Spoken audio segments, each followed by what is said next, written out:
For Ryanair, which is Europe's largest carrier, is having to scale back plans for next year.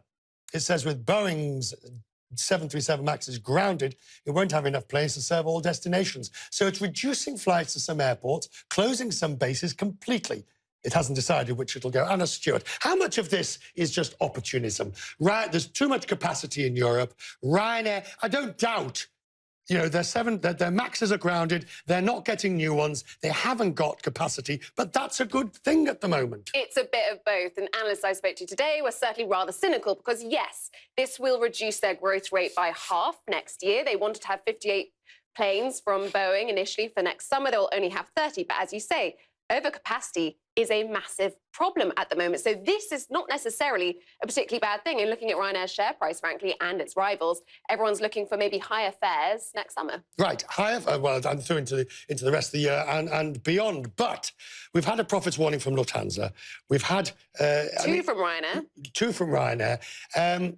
We know that there is too many airlines chasing too few passengers in Europe. Hence, while quite a few of them have gone out of business and more are likely to go. Yeah, BMI, what you could probably name the other ones, like Air Berlin, Monarch. Yes, this is a bigger problem. And I think for Ryanair, this capacity will come on. They will be buying these planes. But what it was hoping, I think, in the last earnings report from Michael O'Leary was they will shake out more competition. And they are doing that. The longer they can keep on going, and for them it's worth profits and it's worth lower fares. Yeah, but the shakeout competition they were able to do by lower fares and more capacity. If they're taking out capacity, it's good for them. But arguably, I suppose, is it good for the competition or do they just continue ramping? Well, as long as they can always be slightly lower than the competition, right? That's the game that they play. It's a risky one. Right. The 737 MAX is hitting all airlines who've got it, but particularly Ryanair.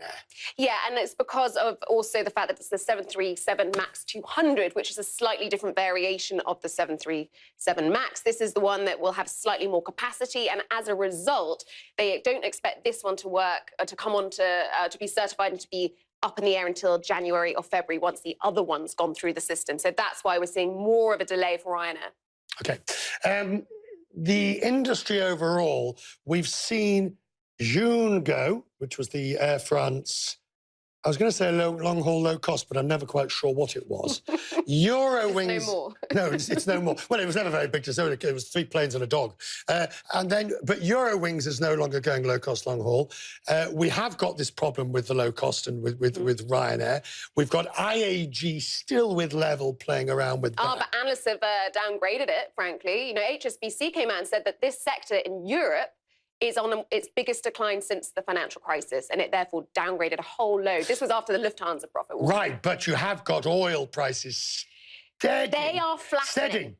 They are flattening out.